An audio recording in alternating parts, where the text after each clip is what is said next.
Hi അസ്സാം വലൈക്കും. അപ്പോൾ ഷീബ കിച്ചണിലെ ഇന്നത്തെ വീഡിയോ നല്ലൊരു മുട്ടക്കറിയാണ്. സാധാരണ നമ്മൾ മുട്ടക്കറി ഉണ്ടാക്കുന്നതിൽ ഒരുപാട് മാറ്റമുണ്ട് ഇതിൻ്റെ ഒരു ടേസ്റ്റ്. നമ്മൾ ഇതുപോലെ ചിക്കനൊക്കെ ഉണ്ടാക്കിയിട്ടുണ്ട്.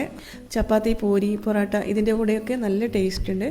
അപ്പോൾ രാവിലത്തെ തിരക്കിൽ നമുക്ക് ഉണ്ടാക്കാൻ പറ്റിയ നല്ലൊരു റെസിപ്പിയാണ്. അപ്പോൾ വീഡിയോ ഫുള്ളായിട്ടൊന്ന് കണ്ടു നോക്ക്. നിങ്ങൾക്ക് ഇഷ്ടപ്പെടുവാണെങ്കിൽ ഒന്ന് ലൈക്ക് ചെയ്യുക. പിന്നെ കുറേ പേര് സബ്സ്ക്രൈബ് ചെയ്യാതെയാണ് കാണുന്നത്. പ്ലീസ് ഒന്ന് സബ്സ്ക്രൈബും കൂടി ചെയ്തേക്കണേ. അപ്പോൾ നമുക്ക് ഈ ഒരു റെസിപ്പി എങ്ങനെയാണെന്ന് നോക്കാം. അപ്പോൾ ഞാനിതാ ആദ്യം തന്നെ മുട്ടയൊന്ന് വേവിച്ചെടുത്തിട്ടുണ്ട്. 6 മുട്ടയാണ് ഞാൻ എടുത്തിട്ടുള്ളത്. നന്നായിട്ടൊന്ന് വേവിച്ചെടുത്തിട്ടുണ്ട്. അപ്പോൾ നിങ്ങളുടെ ആവശ്യം എത്രയാണോ എന്ന് നോക്കിയിട്ട് അത്ര തന്നെ മുട്ട എടുക്കണം. ഇത് ഫസ്റ്റ് തന്നെ ഒന്ന് വേവിച്ചെടുക്കണം. ഇനി ഇതിൻ്റെ തൊലിയൊക്കെ കളഞ്ഞ് ഇതിലേക്ക് ഞാനിതാ കുരുമുളക് പൊടി ഇട്ട് കൊടുക്കുന്നുണ്ട്. 1/2 ടീസ്പൂൺ കുരുമുളക് പൊടി ഇട്ട് കൊടുക്കുന്നുണ്ട്. പിന്നെ അതുപോലെ തന്നെ 1 ടീസ്പൂൺ മുളക് പൊടിയും 1/2 ടീസ്പൂൺ മഞ്ഞൾപ്പൊടിയും കൂടി ഇട്ട് കുറച്ച് ഉപ്പും കൂടി ഇട്ടിട്ട് ഇത് നന്നായിട്ടൊന്ന് മിക്സ് ആക്കിയിട്ട് ഇതൊന്ന് പൊരിച്ചെടുക്കുന്നുണ്ട്.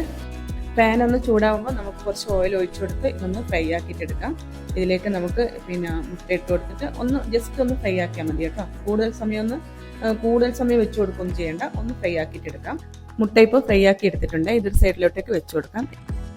ഇനി നമുക്ക് ഇതിലേക്ക് വേണ്ട എല്ലാ ഇൻഗ്രീഡിയൻസും ഒന്ന് എടുത്ത് വെക്കാം. ഉള്ളി, മല്ലിയില, പുതിനയില, പച്ചമുളക്, വെളുത്തുള്ളി ഇതൊക്കെ ഒന്ന് എടുത്ത് വെച്ചിട്ടുണ്ട്. എന്നിട്ടൊരു മിക്സിയുടെ ജാർ എടുക്കണം. ചെറിയൊരു നമ്മൾ പൊടിക്കുന്ന ജാറില്ലേ, അതെടുക്കുക. അതിലേക്ക് ഞാനിതാ ഒരു ഉള്ളി വലുതായിട്ട് തന്നെ കട്ട് ചെയ്തിട്ട് അങ്ങ് ഇട്ട് കൊടുക്കുന്നുണ്ട്. അതിൻ്റെ കൂടെ തന്നെ ഒരു 8 പച്ചമുളക് എടുത്തിട്ടുണ്ട്. 8 തന്നെ കറക്റ്റ് പാകത്തിന് എരിവുണ്ട്. അപ്പോൾ 8 പച്ചമുളകും കൂടി ഇട്ട് കൊടുക്കുന്നുണ്ട്. പിന്നെ നമ്മൾ ഒരു 5 അല്ലി വെളുത്തുള്ളി കൂടി ഇട്ട് കൊടുത്തിട്ടുണ്ട്. വെളുത്തുള്ളി ഒന്നും കൂടുതലായി പോകണ്ട, വല്ലാത്തൊരു അതിൻ്റെ ഒരു ടേസ്റ്റ് മുന്നിട്ട് നിൽക്കും. അപ്പോൾ ഒരു 5 അല്ലി മാത്രം എടുത്താൽ മതി.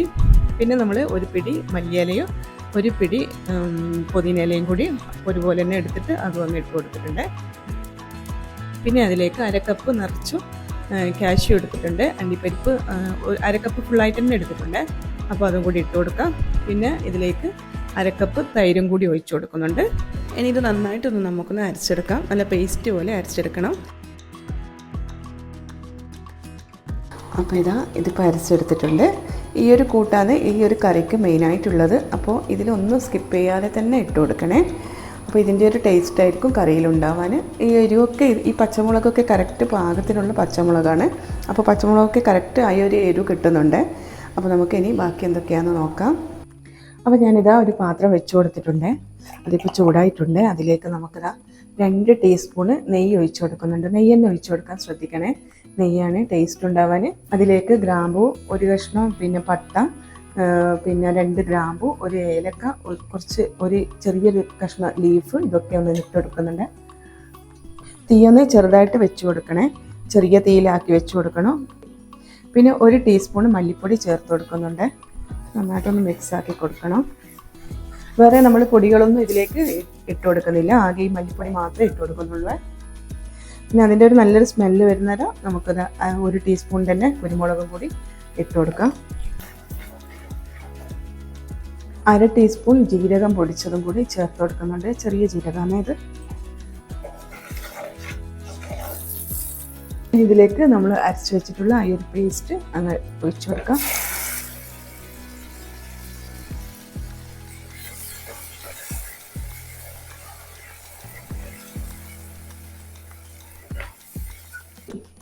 ആ മിക്സിയുടെ ജാറൊന്ന് കഴുകിയിട്ട് അത് ഒഴിച്ചു കൊടുക്കാം. ഞാൻ കുറച്ച് പാലാണ് എടുത്തിട്ടുള്ളത് ഇത് ലൂസാക്കാൻ വേണ്ടിയിട്ട്.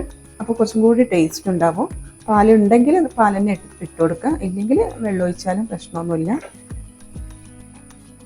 അപ്പോൾ നിങ്ങൾക്ക് എത്രയാണോ ഗ്രേവി വേണ്ടത് ആ ഒരു കണക്കിന് ഇതൊന്നും എടുക്കണം. കുറച്ച് ലൂസാക്കിയിട്ട് എടുക്കണം. ഇതിലേക്ക് നമ്മൾ ഇതുവരെ ഉപ്പൊന്നും ചേർത്ത് കൊടുത്തിട്ടില്ല. പാകത്തിന് ഉപ്പ് ഇട്ട് കൊടുക്കാം.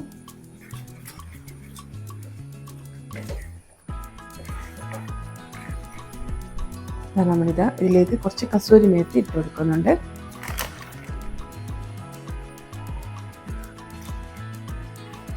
കൈ കൊണ്ട് ഒന്നൊന്ന് തിരുമ്പി കൊടുത്തിട്ട് അങ്ങ് ഇട്ട് കൊടുത്താൽ മതി.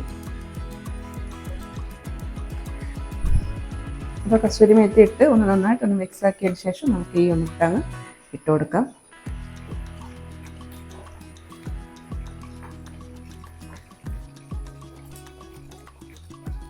നല്ല തിക്കായിട്ടുള്ള ഗ്രേവിയാണ് ഉണ്ടാവാൻ. നമുക്കിത് ചപ്പാത്തിൻ്റെ കൂടെയൊക്കെ കഴിക്കാനാണ് കൂടുതലും ടേസ്റ്റ്. അപ്പോൾ ഇതാ കറി ഇവിടെ റെഡി ആയിട്ടുണ്ട്. ഒരു 10 മിനിറ്റോളം മതി നമുക്കിത് ഉണ്ടാക്കാൻ, പെട്ടെന്ന് തന്നെ തയ്യാറാക്കാൻ പറ്റുന്നുണ്ട്. അപ്പോൾ ആ തൈരൊക്കെ ഒഴിച്ചു കൊടുക്കുന്നുണ്ട്. എനിക്കൊരു ഡൗട്ട് ഉണ്ടായിരുന്നു ആ ഒരു ടേസ്റ്റ് വരുമോ എന്നുള്ളത്. പക്ഷേ ആ തൈരിൻ്റെ ടേസ്റ്റൊന്നും ഇതിലില്ല. നല്ല ടേസ്റ്റുണ്ട്, വേറെ തന്നെ ഒരു ടേസ്റ്റാണ്. ഞാൻ ഇങ്ങനെ ചിക്കനൊക്കെ ഉണ്ടാക്കാറുണ്ട്, ആദ്യമായിട്ടാണ് മുട്ട ഉണ്ടാക്കുന്നത്. ഞാൻ യൂട്യൂബിൽ കുറേ പ്രാവശ്യം കണ്ടിനേനെ. പിന്നെ മുട്ട ആയതുകൊണ്ട് എനിക്കൊരു ഡൗട്ടായിരുന്നു ടേസ്റ്റ് ഉണ്ടാവുമെന്നല്ലേ. മുട്ടൻ്റെ ടേസ്റ്റ് അങ്ങനെ വരില്ലല്ലോ കറിയിൽ. പക്ഷേ ഒരു കുഴപ്പമില്ല, നല്ല ടേസ്റ്റ് ഉണ്ട്. നമുക്ക് പൊറോട്ട, പൂരി, ചപ്പാത്തി അതിൻ്റെ കൂടെയൊക്കെ നന്നായിട്ട് കോമ്പിനേഷനായിട്ട് പോകുന്ന ഒരു കറിയാണേ. അപ്പോൾ എല്ലാവരും ഒന്ന് ഉണ്ടാക്കി നോക്കിക്കോ, ഡൗട്ടൊന്നും വേണ്ട, നല്ല ടേസ്റ്റ് ഉണ്ട്. അപ്പോൾ നിങ്ങൾക്ക് വീഡിയോ ഇഷ്ടപ്പെട്ടിട്ടുണ്ടാവുമെന്ന് വിചാരിക്കുന്നു. പിന്നെ കുറച്ച് അണ്ടിപ്പരിപ്പ്, വീട്ടിലിപ്പോൾ അണ്ടിപ്പരിപ്പൊക്കെ ഉണ്ടെങ്കിൽ പെട്ടെന്ന് തന്നെ നമുക്ക് തയ്യാറാക്കാനും പറ്റും. ഒരു 5 മിനിറ്റേ വേണ്ടൂ. ശരിക്കും പറഞ്ഞാൽ ആ ഒരു അടിക്കുന്ന സമയം മാത്രം മതി, മിക്സിയിലിട്ട് ഒന്ന് അടിക്കുന്ന സമയം മാത്രമേ വേണ്ടൂ. അപ്പോൾ ഇൻഷാ അല്ലാ ഇനിയും നല്ലൊരു വീഡിയോ ആയിട്ട് വരാം. എല്ലാവരും ഉണ്ടാക്കി നോക്കിയിട്ട് നിങ്ങളുടെ അഭിപ്രായങ്ങളൊക്കെ ഒന്ന് പറയണം, എങ്ങനെയുണ്ടെന്ന്.